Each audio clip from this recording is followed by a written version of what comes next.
Coming competitive exam. तो बहुत ही ज़्यादा इंपॉर्टेंट टॉपिक होने जा रहा है। इस लेक्चर को हम आज डिस्कस करेंगे, दैट इज रदरफोर्ड मॉडल। इसमें हम पोस्टुलेट्स डिस्कस करेंगे, we will see certain graphs over here. तो now let us start the topic. तो टॉपिक को स्टार्ट करते हैं, that's Rutherford model. Actually Rutherford model, this is Ernest Rutherford's model. Let me take a different ink over here first. तो actually Rutherford's model में क्या है, हमारे पास ये एक गोल्ड फाइल है, this is gold foil, this is gold foil. और इस गोल्ड फाइल को हमने स्ट्राइक किए अल्फा पार्टिकल्स। तो this is my lead focus, इस फोकस से हमने अल्फा पार्टिकल स्ट्राइक किया। आप देख सकते हो यहाँ से अल्फा पार्टिकल आपका आ रहा है, and these alpha particles were striked with this gold foil. तो गोल्ड फाइल के थ्रू हमने इसको पास किया।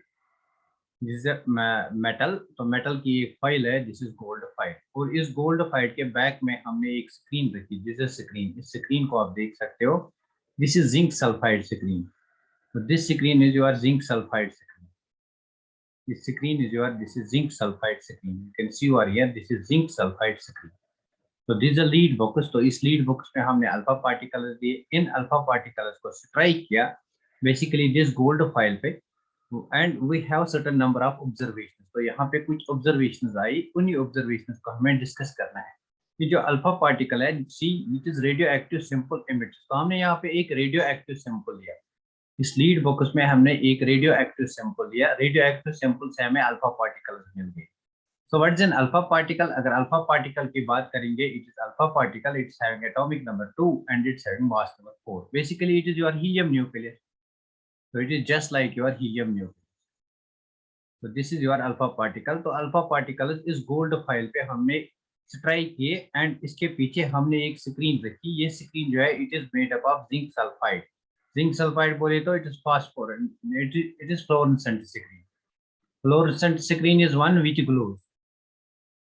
तो यहाँ पे कुछ ऑब्जर्वेशंस आई। Now what are the observations? Observations क्या है? Most of the alpha particles they directly pass through this gold foil, as you can see in the next animation.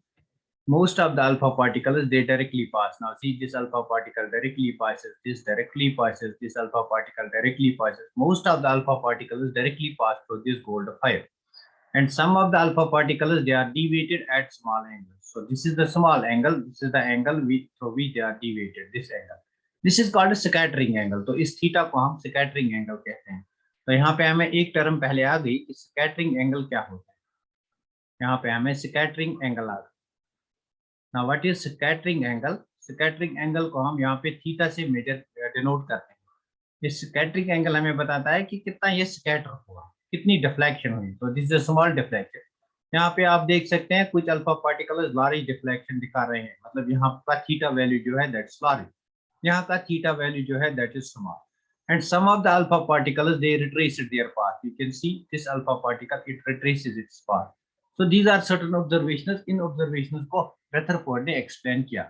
Basically this led to the discovery of nucleus. So Rutherford was the first who discovered nucleus. This led to the discovery of nucleus. So what are the important points of this Rutherford's experiment? So the first point is we strike alpha particles. These alpha particles were obtained from this radioactive sample. We strike alpha particles to gold file। तो यहाँ पे मेरे पास कोई gold foil है, इस पे हमने alpha particles को स्ट्राइक किया। Since gold file is a metallic file, it's an element, तो यहाँ पे इसके पास पॉजिटिव चार्ज होता है। So what were the observations? Most of the alpha particles they directly pass through this gold file.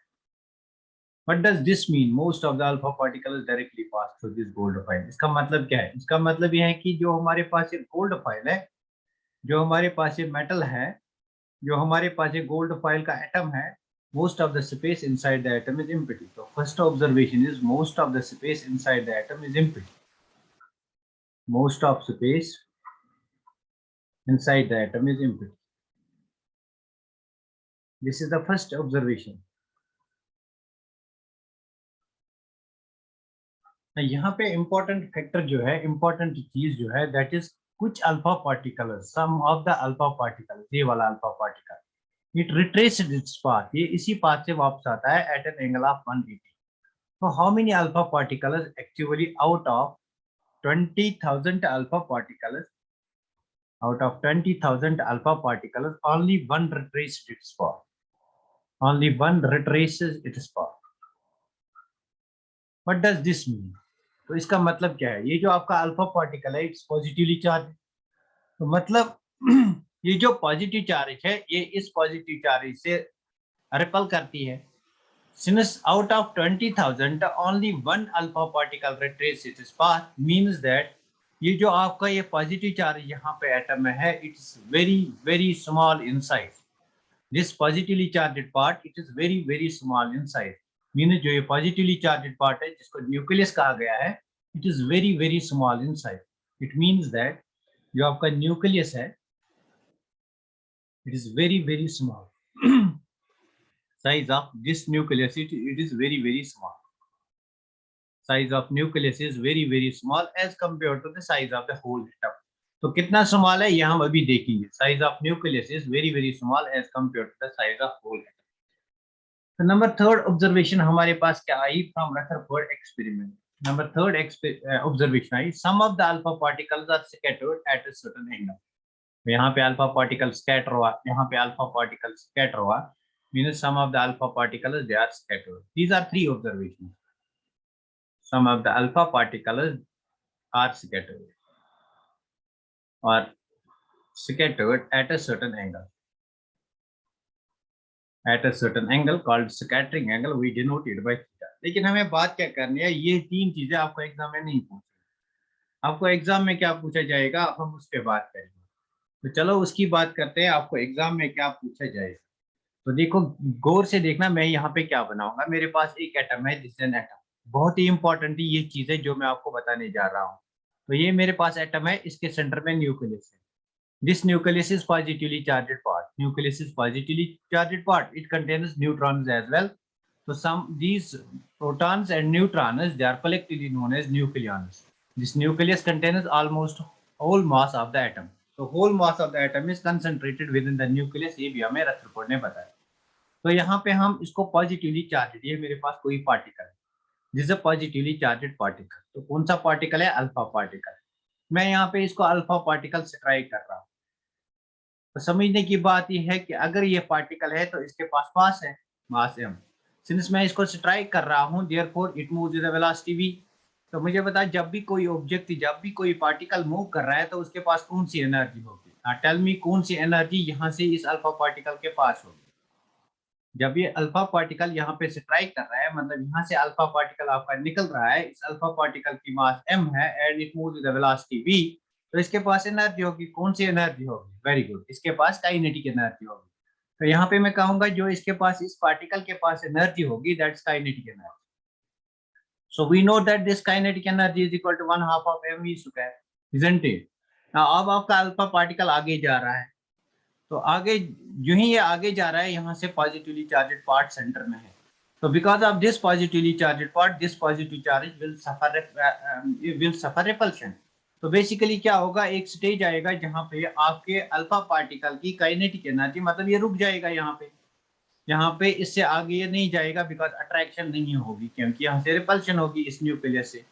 तो जब भी कोई पार्टिकल रेस्ट में आएगा तो उसके पास कौन सी एनर्जी होगी? ये बताए जब भी कोई पार्टिकल रेस्ट पे होगा तो उसके पास कौन सी एनर्जी होगी? तो यहाँ पे इस अल्फा पार्टिकल के पास कौन सी एनर्जी होगी? That is potential energy. So what is this potential energy? ये कौन सी पोटेंशियल एनर्जी है? This potential energy is electrostatic potential energy. Why electrostatic? Because we are dealing with charges. तो हम यहाँ पे चार्जेस से डील कर रहे हैं, therefore this is electrostatic potential energy. Electrostatic potential energy. तो फिजिक्स में आपको एक्सप्रेशन याद होगी electrostatic potential energy. What is the expression for electrostatic potential energy? तो यहाँ पे जो एनर्जी है that's potential energy. Electrostatic potential energy is basically आपकी जो होती है that's 1/4 pi epsilon 0 Q1 Q2 by R. तो इस 1/4 पाई एप्सिलॉन 0 को हम यूजुअली K से डिनोट करते हैं. तो you can write it K Q1 Q2 by R. तो this is your potential energy. This is your potential energy. अब देखो यहाँ से यहाँ तक जो डिस्टेंस है इस डिस्टेंस को मैं R मानूंगा and this distance is called distance of closest approach. तो बेसिकली मुझे यही निकालना है डिस्टेंस ऑफ क्लोजेस्ट अप्रोच जिस पे आपको क्वेश्चन आ सकता है. तो ये जो डिस्टेंस है, why this is called distance of closest approach? Because ये वो डिस्टेंस है जहां पे इन दोनों का क्लोजेस्ट अप्रोच आ गया, उसके बाद ये रिट्रीव हो गया, उसके बाद ये रिट्रेस हो गया, उसके बाद ये वापस आ गया। तो ये जो आर है, this distance, it is called distance of closest approach. तो हमें यहाँ पे निकालना है distance of closest approach, distance of closest approach निकालना। Now what is this distance of closest approach? It is R. तो बेसिकली आपने एक लॉ पढ़ी होगी, that's law of conservation of energy. Law of conservation of energy states that your one form of energy gets converted into another form of energy. तो ये जो particle था, इसके पास जो काइनेटिक एनर्जी है, with the passage of the time this kinetic energy got converted into potential energy. At what point? At the point of distance of closest approach. तो क्या मैं कहूंगा, at the point of distance of closest approach, your kinetic energy becomes equal to that of your potential energy, isn't it? Your kinetic energy becomes equal to that of potential energy. So मैं लिखूंगा at the point of distance of closest approach, this kinetic energy, it becomes equal to your electrostatic potential energy. That means half of mv square, it becomes equal to k q1 q2 by r. What is this r? This r is your distance of closest approach. तो इस r को निकालना है, r को यहाँ लाओ, r को यहाँ लाओ मतलब यहाँ से इस 2 को यहाँ लाओ, mv स्क्वायर इसका डिवाइड हो जाएगा, which implies that आपका r यहाँ आ गया, r will be equal to k q1 q2, तो 2 से इसको मल्टीप्लाई किया, this is twice k q1 q2 divided by mv square. ये इक्वेशन किसको क्लियर हो गई? डायरेक्ट एग्जाम में पूछेगा, या फिजिक्स में पूछेगा, या केमिस्ट्री में पूछेगा। In Rutherford's experiment the distance of closest approach is equal to, clear हुआ ये इक्वेशन किसको क्लियर हो गई? डिस्टेंस ऑफ क्लोजेस्ट अप्रोच किसके बराबर होता है? ये बात क्लियर हुई। तो इसी बात को मैं एक और डिफरेंट तरीके से आपको समझाऊं। तो this is distance of closest approach, ये इक्वेशन हमें ऐसे याद रखनी है। What is distance of closest approach? R is equal to twice k q1 q2 by mv square, isn't it? अगर मानो फॉर एग्जांपल मेरा ये एटम था, इस एटम में बेसिकली यहाँ पे मेरा न्यूक्लियस है which is positively charged, which contains protons and neutrons, और यहाँ पे इलेक्ट्रॉन है। तो let the charge on this nucleus it is Ze and let the charge on this electron it is E। तो ये मेरा बेसिकली Q1 हो गया, ये मेरा Q2 हो गया। तो क्या मैं यहाँ पे सब्स्टिट्यूट कर सकता हूँ? देन Q1 के बदले में सब्स्टिट्यूट कर सकता हूँ ट्वाइस की, तो Q1 आपके पास Ze है, इनटू इलेक्ट्रॉन की चार्ज आपके पास E है, Ze into E divide by mv square. तो ऐसे भी आपके एग्जाम में एक्सप्रेशन होगी, so this will be equal to twice kZe square upon mv square. So ये भी एक्सप्रेशन पॉसिबल है। तो एग्जामिनर बेसिकली आपको ऐसे देगा, हो सकता है कभी डाइवर्ट करके ऐसे देगा kZe square divide by mv square. तो यहाँ पे हम जनरलाइजेशन निकालेंगे। What is that generalization? जो आपका ये डिस्टेंस ऑफ क्लोजेस्ट अप्रोच है, it is directly proportional to the magnitude of charge and it's inversely proportional to mass and velocity. तो इसका मतलब क्या है? अगर आपके अल्फा पार्टिकल की वेलोसिटी ज्यादा है तो डिस्टेंस ऑफ क्लोजेस्ट अप्रोच कम होगा। मतलब कहने की बात ये है, ये मेरा अल्फा पार्टिकल है, अगर मैं इसकी वेलोसिटी इंक्रीज करूंगा तो यहाँ पे इसकी potential kinetic energy potential energy में चेंज ना होने के बजाय यहाँ पे हो जाएगी, मतलब जो आर है आपका वो कम हो जाएगा। क्लियर? तो आ सकता है क्वेश्चन एग्जाम में, distance of closest approach is directly proportional to velocity square, is directly proportional to velocity, is inversely proportional to velocity square, is inversely proportional to velocity. This is one type of question that may be directly asked.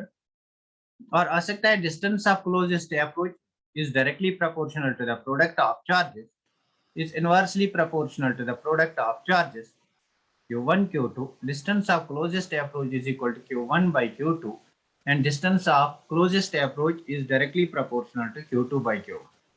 And similarly with relation to mass इसका question आ सकता है। क्या ये बात आपको clear हो गई? क्या ये बात सब बच्चों को क्लियर हो गई? डिस्टेंस ऑफ क्लोजेस्ट अप्रोच क्या होता है पहले मुझे बताओ। यहाँ तक ये बात आपको क्लियर हो गई, फिर हम आगे बढ़ेंगे अगर आपको ये बात क्लियर हो गई। डिस्टेंस ऑफ क्लोजेस्ट अप्रोच कौन सा? ये वाला। सो सी आपका जो डिस्टेंस ऑफ क्लोजेस्ट अप्रोच है, r is equal to twice Q1 Q2 यहाँ पे K भी है, what is K? K is 1/4 by epsilon 0 divided by mv square, isn't it? ये आपका distance of closest approach। तो इसी distance of closest approach को आगे हम ऐसे भी लिखते हैं कभी, twice K ZE square। What is ZE square? ZE square is ZE is the charge on one side and E is the charge on other side। So ZE is your Q1 and E is your Q2, बस nothing else, ZE and E divided by mv square. तो एक ही बात है, आप ऐसे लिखो या ऐसे लिखो, फिलहाल आप ऐसे लिखो, इस बात को हम आगे बोर मॉडल में डिस्कस करेंगे ZE square divided by mv square कैसे आता है। तो यहीं पे देखो, it is directly proportional to product of charge and it is inversely proportional to mass and it's inversely proportional to velocity square. तो अगर आपके अल्फा, अगर आप कोई भी particle other than alpha particle से ट्राई करोगे, अगर उसकी मास ज्यादा होगी, अगर मास ज्यादा होगी तो उसका डिस्टेंस ऑफ क्लोजेस्ट अप्रोच कम होगा। क्लियर हुआ? क्लियर हुआ? अब ओके जी, आपको क्लियर हुआ? अब तो लेट मी नो आपको क्लियर हुआ। हम यहाँ पे एक ग्राफ प्लॉट करेंगे, will plot a graph, will plot a graph over here. Very good, very good, बहुत बढ़िया। तो नेक्स्ट पॉइंट जो हम डिस्कस करेंगे यहाँ पे, वो हम डिस्कस करेंगे जो हमारा रदरफोर्ड एक्सपेरिमेंट है। बेसिकली यहाँ पे हमारा एक स्कैटरिंग एंगल बनता है, तो स्कैटरिंग एंगल का ग्राफ बनाएंगे versus number of alpha particles. यहाँ से ले लो नंबर ऑफ अल्फा पार्टिकल्स, ये ग्राफ एग्जाम में आ सकता है, the graph between number of alpha particles incident on a metal foil, that's gold foil, versus scattering angle, versus scattering angle follows what type of graph? It follows parabolic graph, not sorry, not parabolic, it follows hyperbolic graph। This is your hyperbola, I'm very sorry, this is your hyperbola, it follows hyperbolic graph। तो यहाँ को इन number of alpha particles को मैं n से denote करूंगा, so it's a graph between n versus theta. What is n? N is the number of alpha particles which you strike on a metal foil, and this is the theta. Theta indicates the scattering at which these alpha particles they are scattered. So if you plot a graph, you will get hyperbolic curve. You will get a graph like that of hyperbola. Clear? तो hyperbola graph आपको कैसे आएगा? जब मैं आपको graphs दिखाऊंगा in case of states of matter, तो आपको समझ में आएगा हाइपरबोला ग्राफ कहाँ कहाँ पे फिजिक्स में पॉसिबल है। So this is one important point. So plot of graph between n versus theta, it is hyperbola. It is hyperbola. Clear? ये भी बहुत ही important point. ये बहुत ही important point है। Clear हुआ?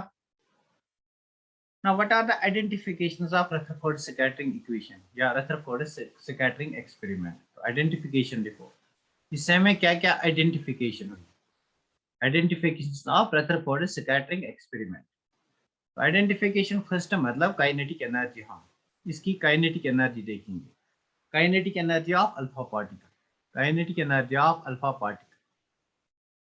डायरेक्टली इक्वेशन याद रखनी है आपको, kinetic energy of alpha particle, what is n? n is the number of alpha particles, so kinetic energy of n alpha particles it's equal to k1, basically k1 is your constant over here, it will be given in the examination, divided by 1/2 of mv square, divided by 1/2 of mv square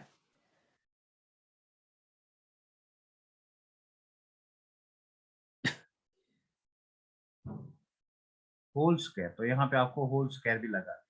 तो this is kinetic energy, kinetic energy of alpha particles from Rutherford scattering experiment, this comes out to be this. अगर आपका Rutherford scattering experiment देगा, k1 का value देगा, मतलब कोई constant k1 होगा उसका वैल्यू देगा, दिस इज 1/4 k1, इसका वैल्यू देगा, it will be 1/2 of mv square. यहाँ पे आपको होल स्क्वायर लगाना है। डायरेक्ट क्वेश्चन पूछेगा, प्रॉब्लम इस पे नहीं पूछेगा, will not ask, no problem will be asked.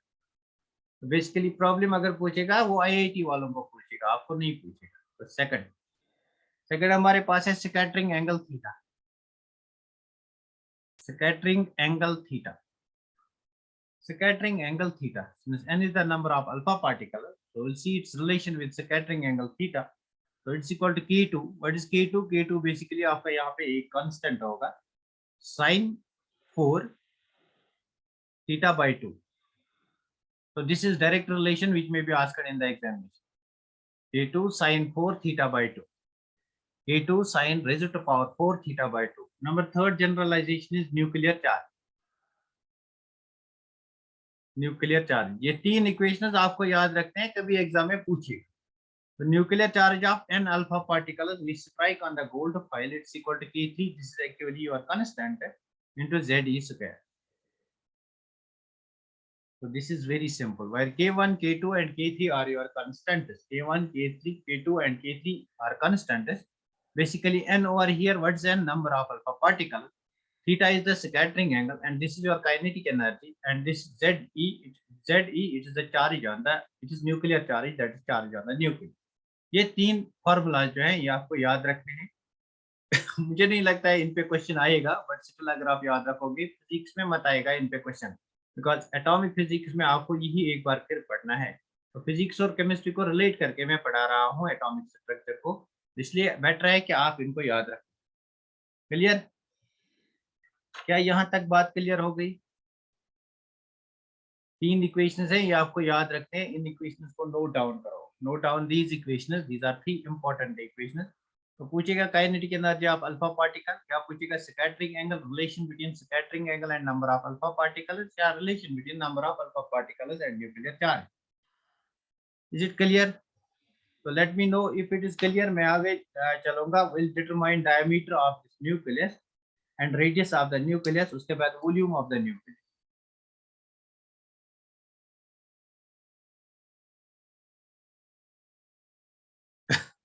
Very good, very good. तो नेक्स्ट पेज पे चलते हैं. देखो हमने क्या कहा, जो हमारे पास एटम है,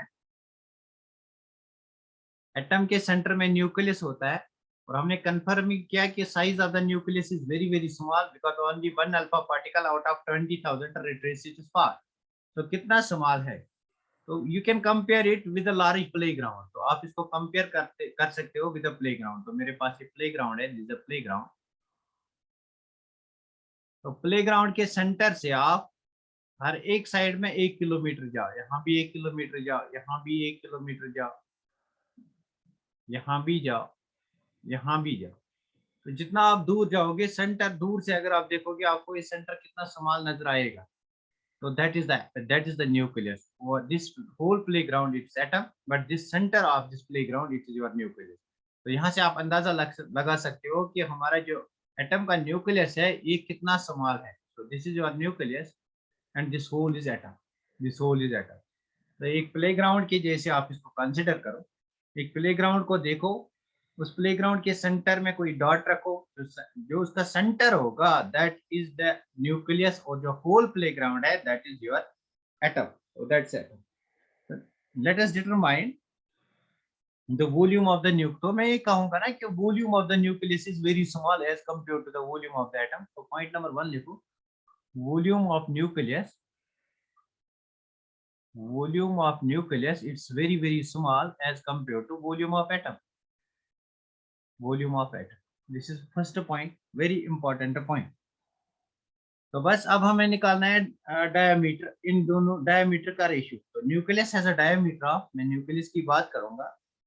nucleus has a diameter of, it has a diameter of 10 raised to power minus 2 to 10 raised 10 raised to power minus 12 to 10 raised to power minus 13. ये बातें आपको एग्जाम में पूछी जाती है. The diameter of nucleus is, तो 10 raised to power minus 12 to 10 raised to power minus 13 centimetre है इसका diameter. This is the diameter of nucleus.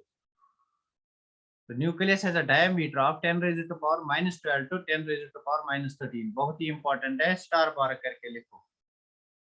And atom has a diameter of, अगर मैं एटम से रिलेट करूंगा इसको, atom has a diameter of 10 raised to power minus 8 centimetre. तो यहाँ से आप देख सकते हो सी 10 raised to power minus 13, 10 raised to power minus 8. What is the difference? तो डिफरेंस यहाँ पे 1 लाख का है, isn't it? Difference is 10000, that is 10 raised to power 5. तो यहाँ से अगर आप 10 raised to power minus 8 को या 10 raised to power minus 13 को 10 raised to power 5 से ऐड करेंगे, you will get this 10 raised to power minus 8. तो क्या हम कहेंगे कि हमारा जो एटम है that is 10 raise to power 5 times bigger than that of the nucleus.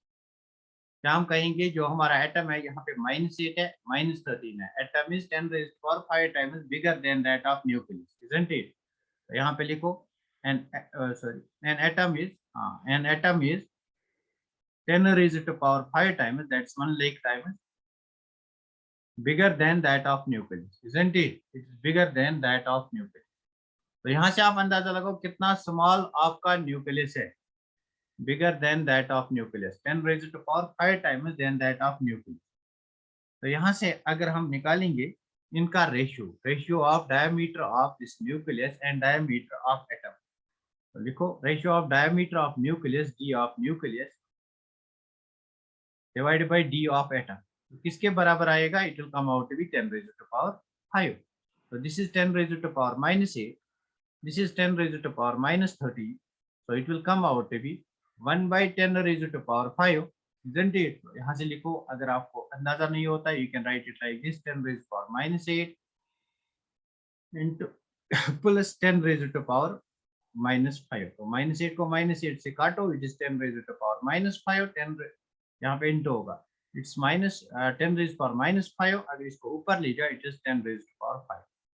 तो यहाँ पे लिखो आप जो एटम का डायमीटर है, that is 10 raised to power 5 times smaller than that of nucleus, और जो न्यूक्लियस का डायमीटर है that's 10 raised to power 5 times bigger than that of atom. जो एटम का डायमीटर है it's 10 raised to power 5 times bigger than that of nucleus.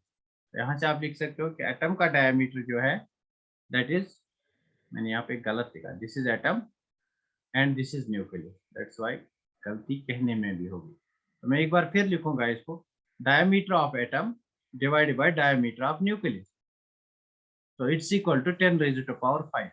हम कह सकेंगे diameter of atom it's equal to 10 raised to power 5 times diameter of nucleus. तो हम कहेंगे कि जो हमारा एटम है it is 10 raised to power 5 times, means 1 lakh times bigger than that of the nucleus. Clear हुआ? ये डायमीटर कितना बड़ा है एटम का न्यूक्लियस से। डायरेक्ट क्वेश्चन पूछा जाएगा, डायमीटर कितना बड़ा है? 10 raised to power 5। साइज कितना बड़ा है? 10 raised to power 5, याद रखना 10 raised to power 5 सेंटीमीटर और 1 लेक। तो इतना बड़ा आपका एटम है compare to that of this nucleus. तो यहाँ से अंदाजा लगाओ कि ये जो न्यूक्लियस है ये कितना स्मॉल है, ये कितना स्मॉल है। क्लियर? ये बात क्लियर हुई? लेट मी नो ये बात आपको क्लियर हो गई, हम आगे चलेंगे। तो यहाँ पे डायमीटर ऑफ एटम, ये एटम का डायमीटर है, ये न्यूक्लियस का है। Diameter of atom divide by diameter of nucleus, it comes out to be 10 raised to power 5। तो this question will be asked in the examination, ये इंपॉर्टेंट क्वेश्चन बनता है और यहाँ से ये इंपॉर्टेंट क्वेश्चन बन सकता है, इनका वैल्यू याद रखना है। तो नेक्स्ट हम डिस्कस करेंगे रेडियस ऑफ न्यूक्लियस। तो रदरफोर्ड एक्सपेरिमेंट से हमें रेडियस ऑफ न्यूक्लियस भी मिल गया। Radius of nucleus was found to be proportional to the cubed root of the number of nucleons. So radius of nucleus from Rutherford's experiment, radius of nucleus, it was found to be proportional to the cubed root of neutron. It was found to be proportional to the cubed root of number of nucleons. What are nucleons? Nucleons are your basically number of protons plus neutrons. So that is basically your mass number. So what was the equation that he got? The equation is R is equal to R0 or not A raised to power 1 by 3 centimeters. This was the equation. Directly ये equation आपको exam में पूछी जाएगी। Directly ये equation आपको exam में पूछी जाएगी। R0 का जो साइज है यह हम निकालेंगे बोहर एक्सपेरिमेंट में। R0 का साइज जो R0 का वैल्यू है it's 1.33 into 10 raised to power -13 centimetre. तो दिस इज अगेन इम्पॉर्टेंट, ये आपको याद रखना है। R0 का वैल्यू ये है 1.33 into 10 raised to power -13 centimeters, while A is your mass number. Mass number is basically sum of protons and neutrons, that's nucleon. It's your mass number. And R is the radius of the nucleus. This is the radius of nucleus. This is a radius of nucleus. तो अगर आपको mass number पता है और अगर आपको ये r0 का वैल्यू पता है, यू कैन डिटरमाइन r। आप r को डिटरमाइन कर सकते हो, isn't it? You can determine r, isn't it? तो आप r को यहाँ से डिटरमाइन कर सकते हो, you can determine r। If you know the mass number, किसी भी एलिमेंट का होगा, आप मास नंबर जानते हो, and you know the value of r 1.33 into 10 raised power minus 13 centimeters, you can determine radius of any nucleus। किसी भी atom के न्यूक्लियस का आप रेडियस निकाल सकते हो, किसी भी एटम के न्यूक्लियस का आप रेडियस निकाल सकते हो। फोर्थ इंपॉर्टेंट पॉइंट जो है, fourth important point, volume of atom divide by volume of nucleus. Volume of atom divide by volume of nucleus.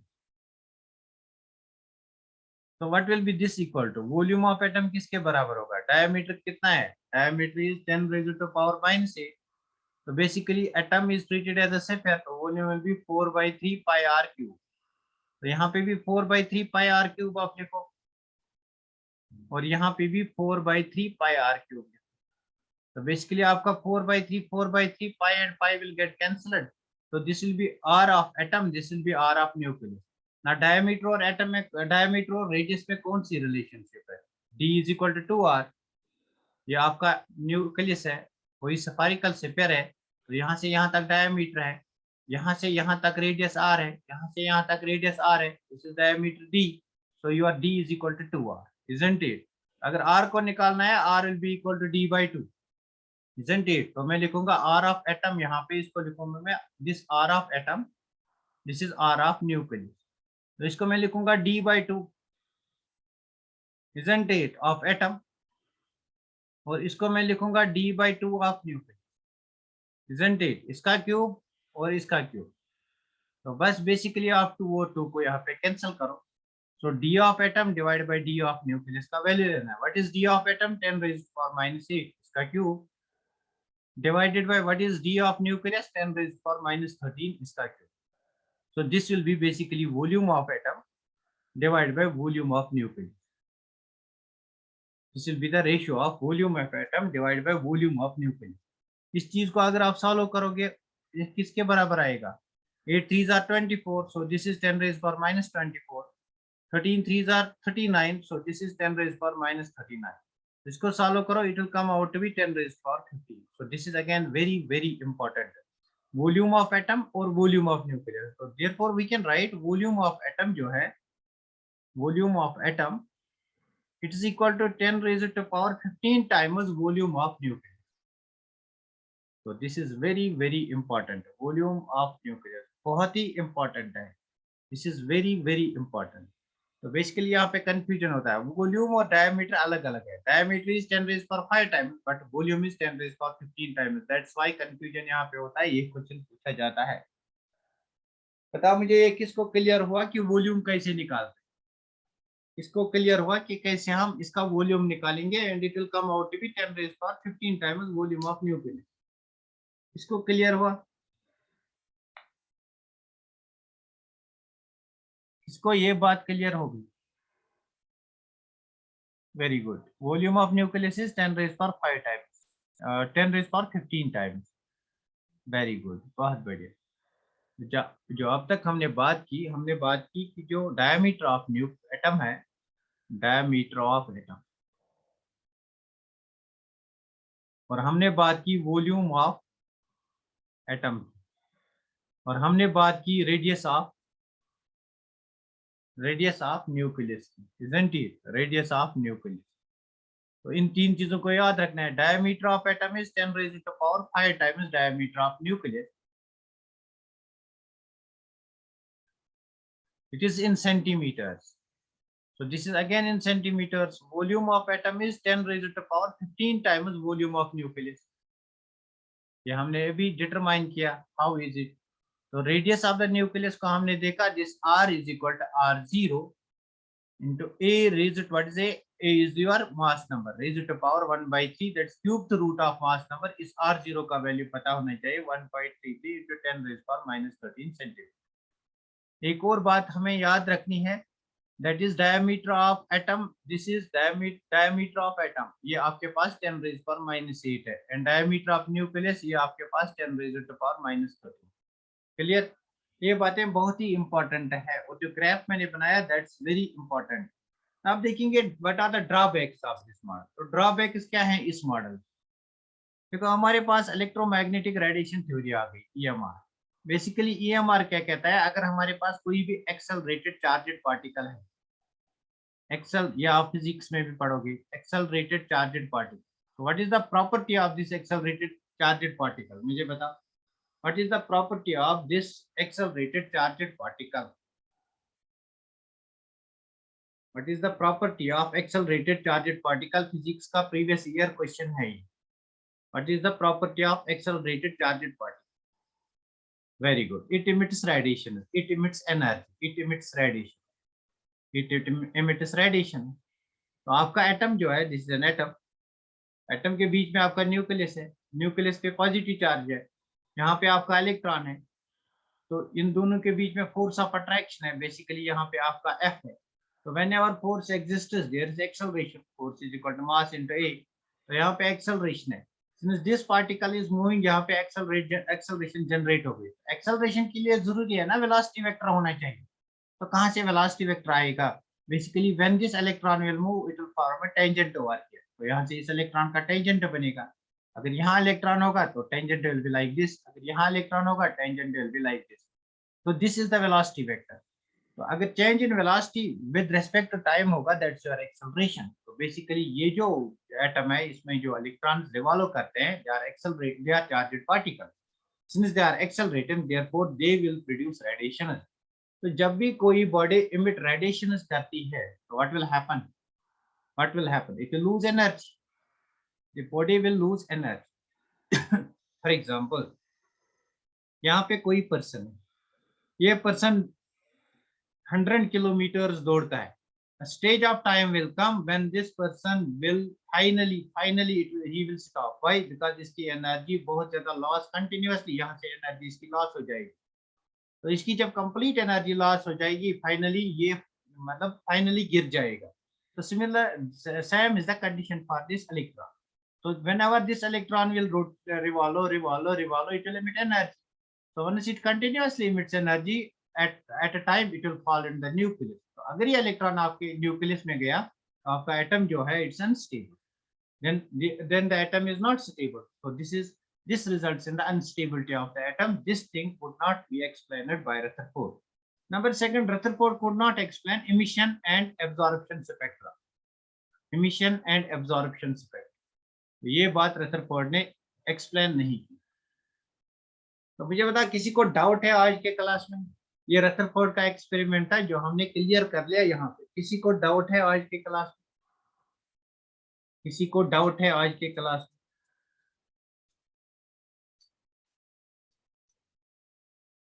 तो नेक्स्ट जो कल का लेक्चर होगा उसमें इन थ्योरेटिकल लेक्चर्स पे हम क्वेश्चंस करेंगे। कल हम क्वेश्चंस करेंगे इन 3 लेक्चर्स पे, उसके बाद हम क्वांटम एटॉमिक मॉडल पे चलेंगे। सर एक सेकंड, हाँ हाँ हाँ पूछिए। अगर ये वेरी गुड, कोई बात नहीं।